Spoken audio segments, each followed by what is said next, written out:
প্রকৃতির এত সুন্দর সুন্দর জায়গাগুলোর মধ্যে আপনার সবচেয়ে বেশি কি ভালো লাগে?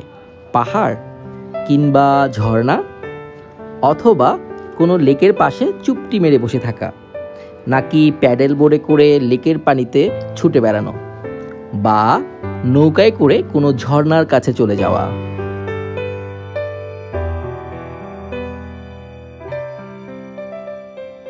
এই সব কিছুই যদি আপনার প্রিয় হয়ে থাকে তাহলে আজকের ব্লগটি আপনার জন্যই। আজকে আমরা দেখতে যাব সহস্রধারা 2 ঝর্ণা, আর বিকেলটা কাটাবো মহামায়া লেকের পাশে। নৌকায় করে ঝর্ণা দেখার অনুভূতি একমাত্র সহস্রধারা 2 ঝর্ণাতেই আপনি পাবেন। আর বিকেলবেলা মহামায়া লেকের মধ্যে কায়াকিং করার আনন্দ আর কোথাও পাওয়া যাবে না। তো চলুন আজকের ব্লগটি শুরু করি। আমার বন্ধু আমার জন্য ওয়েট করতেছে, তার সাথে আজকে বের হবো। দোস্ত, কি অবস্থা? ভালো আছো? জি, এতজন অর্থ করতেছি। আচ্ছা চলো দোস্ত।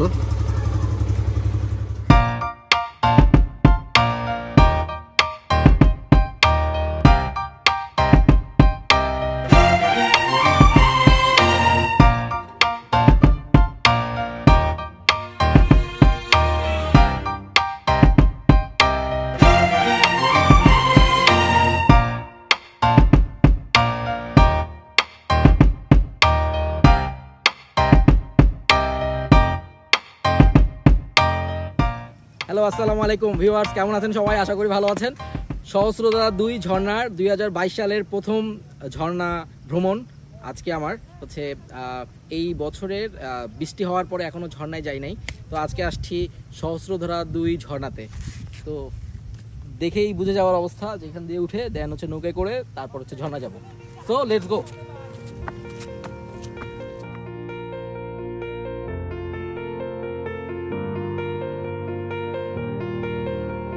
উঁচু উঁচু সবুজ পাহাড় দ্বারা বেষ্টিত প্রকৃতির এক অনন্য সৃষ্টি সহস্রধারা লেক। আর এই লেকের পানির উৎস সহস্রধারা ঝর্ণা। এই ঝর্ণাটি বেশ উঁচু এবং সুন্দর। দেশের অন্যান্য ঝর্ণা থেকে এখানে আসার রাস্তাও বেশ সহজ, তাই তো প্রকৃতি প্রেমীরা ছুটে আসে এখানে বারবার। ঝর্ণার কাছে যাওয়ার জন্য আপনাকে অপেক্ষা করতে হবে নৌকার জন্য। নৌকা আসলে আপনি নৌকায় করে ঝর্ণায় যেতে পারবেন। অবশ্য নৌকাতে যাওয়ার জন্য খুব বেশি অপেক্ষা করতে হয় না, খুব তাড়াতাড়ি চলে যাওয়া যায় ঝর্ণার কাছে। 2 পাহাড়ের মাঝখান দিয়ে যখন নৌকাটি ছুটে বেড়ায় তখন দুপাশের দৃশ্য অসাধারণ লাগে। আর এই কারণেই এই ঝর্ণাটা আমার সবচেয়ে বেশি পছন্দ। খুব কম ট্রেকিং হওয়ায় এবং খুব কাছে হওয়ায় যে কোনো সময় আপনি যেতে পারবেন এই ঝর্ণায়। চট্টগ্রামের সবচেয়ে সহজ এবং সুন্দর এই ঝর্ণা।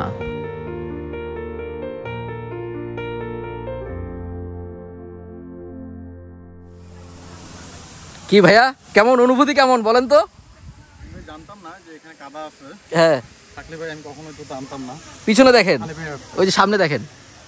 ও ওয়াও, কেমন? অসাধারণ অসাধারণ ভাই।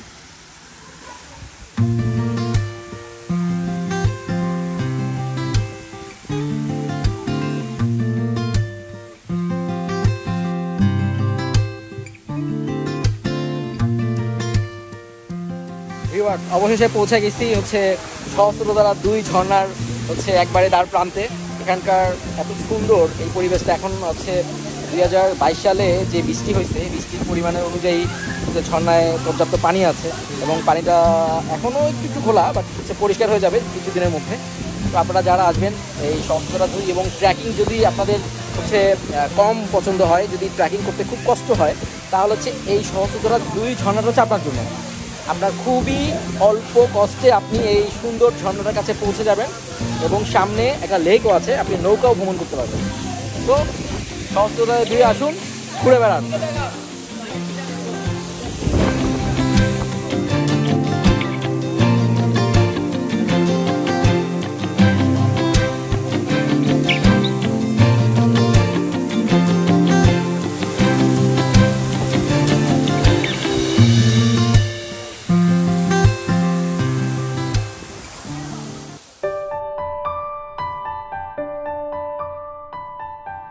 পৃথিবীর সুন্দর সুন্দর জিনিসগুলোর মধ্যে আমার একটি পছন্দের জিনিস হলো এই ঝর্ণা।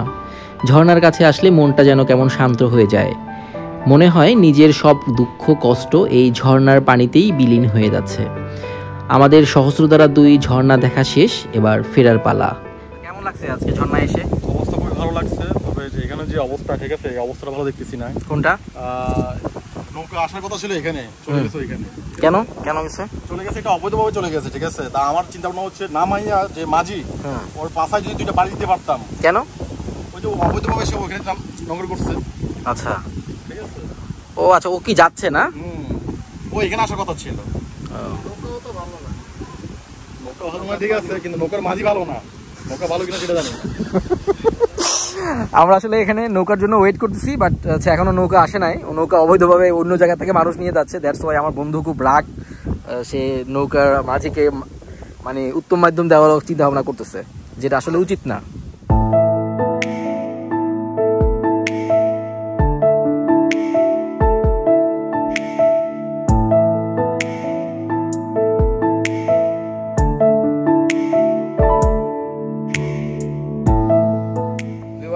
চলে যাওয়ার সময় হয়ে গেছে। আমরা আজকে এই ঝর্ণাটাতে ভিজতে পারি নাই, কাপড় চোপড় নিয়ে আসি নাই, দ্যাটস ওয়াই ভিজা পসিবল না।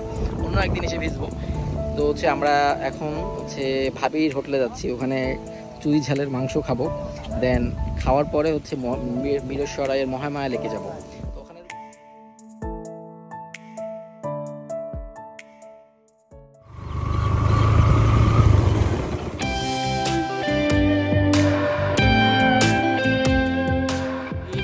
এইখানেই দেখি খাবার পাই কিনা। ভাবির এখন ভালো ডিমান্ড হয়ে গেছে, এখন লাইন ধরে খাইতে হবে। এই হলো ভাবির হোটেলের অবস্থা।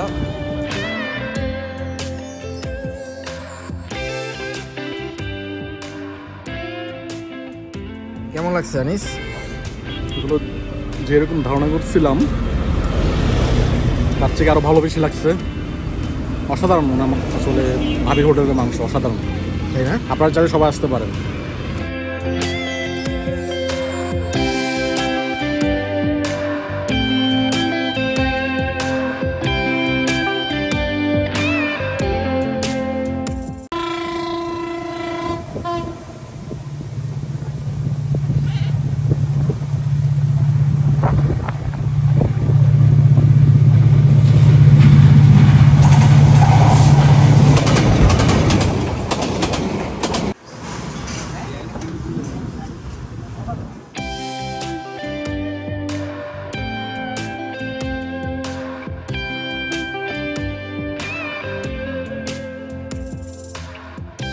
মহামায়া লেক বাংলাদেশের চট্টগ্রাম জেলার মিরসরাই উপজেলার 8 নম্বর দুর্গাপুর ইউনিয়নের ঢাকুরদি বাজার থেকে 2 কিলোমিটার পূর্বে পাহাড়ের পাদদেশে অবস্থিত।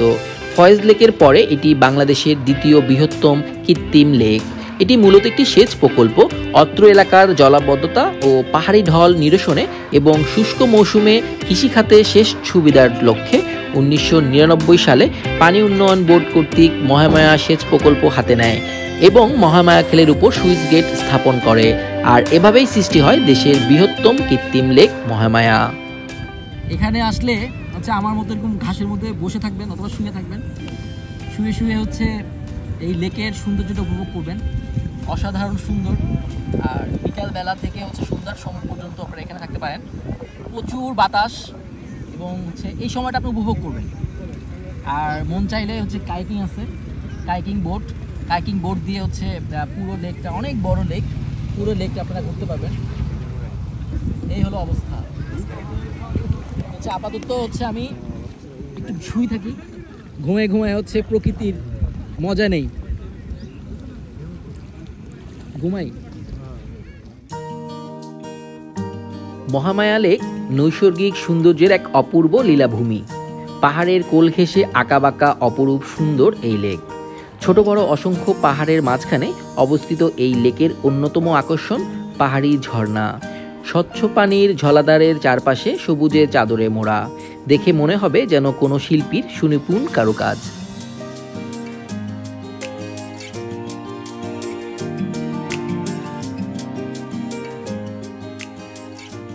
মহামায়া লেকে কাইকিং করতে পারেন। কাইকিং এখানকার সবথেকে গুরুত্বপূর্ণ ইভেন্ট। প্রতি ঘন্টায় এক বোটের ভাড়া 300 টাকা। এক বোটে 2 জন বসা যায়। 30 মিনিট 150 টাকা। কায়াকে ওঠার সবার জন্য লাইফ জ্যাকেট থাকে, তাই যারা সাঁতার জানে না তারাও কায়াকিং করতে পারবেন নিশ্চিন্তে। স্টুডেন্ট হলে সাথে আইডি কার্ড থাকলে 100 টাকা ডিসকাউন্ট পাবেন।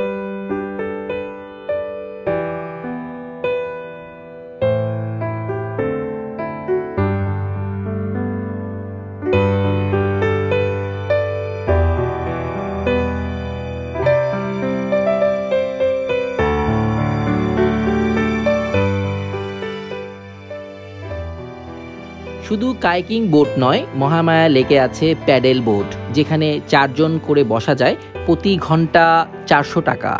আর যদি আধা ঘন্টার জন্য নিতে চান তাহলে আপনাকে দিতে হবে 300 টাকা। শুধু কায়াকিংই না, হচ্ছে কায়াকিংয়ের পাশাপাশি হচ্ছে বড় বোট আছে আপনার।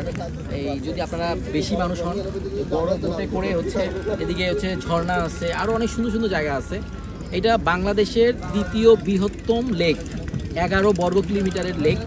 সো কোনো সমস্যা নাই, একটা বোট ভাড়া করবেন, হচ্ছে নিয়ে চলে যাবেন। তবে সময়ের দিকে খেয়াল রাখবেন, বিকজ হচ্ছে এখানে আপনার 10 মিনিট হয়তো এদিক সেদিক হলে এটা মানবে, বাট 10 মিনিটের উপরে হলে আপনার কাছ থেকে টাকা নেবে।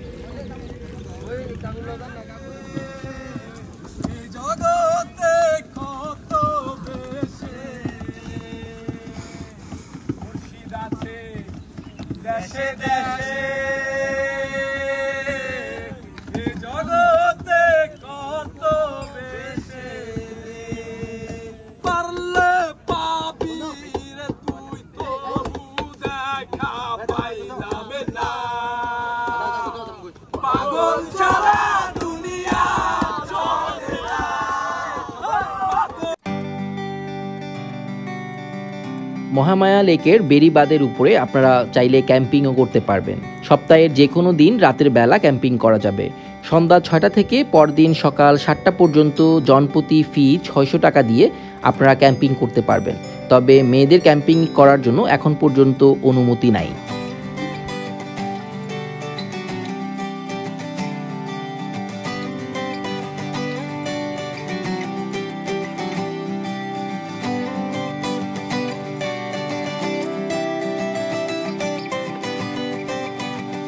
মহামায়া লেকে আসলেন আর লেকের পানিতে গোসল করলেন না, এর চেয়ে অপূর্ণতা আর কিছুই নেই। তবে যখনই যা করেন অবশ্যই সাবধানতা অবলম্বন করবেন, গ্রুপ বেঁধে নামার চেষ্টা করবেন এবং পরিবেশের ক্ষতি না হয় এমন কাজগুলোই অবশ্যই করবেন।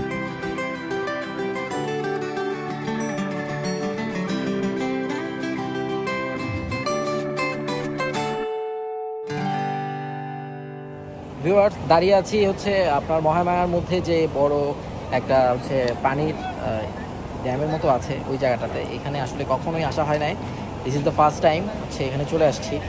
এই জায়গাটা আসলে রেস্ট্রিক্টেড, আসা যায় না, বাট আমরা কী করবো, হচ্ছে কৌতূহল বসে চলে আসা। আমার এই পর্যন্ত মহামায়া মনে হয় অনেকবার আসা হয়েছে, বাট কখনোই আমি হচ্ছে ওই দেওয়ালটা পার হই নাই। তো আজকে খুব ইচ্ছা হচ্ছিল যে দেখি হচ্ছে যাই, তো ভিতরে আসলাম। এই হলো অবস্থা।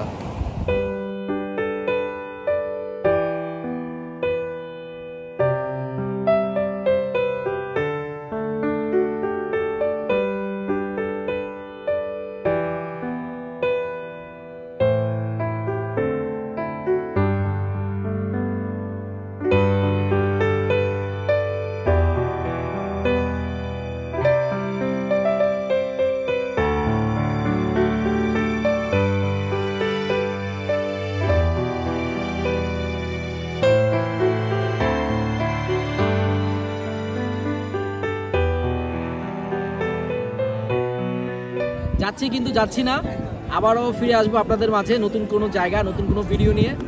ততক্ষণ পর্যন্ত ভালো থাকেন। আর আমার ভিডিও যদি ভালো লাগে অবশ্যই লাইক, কমেন্ট, শেয়ার অবশ্যই করবেন এবং ভালো লাগলে সাবস্ক্রাইব করবেন। এই আশা ব্যক্ত করে হচ্ছে আজকের মতো এখানে বিদায় নিচ্ছি। খোদা হাফেজ, সবাই ভালো থাকেন।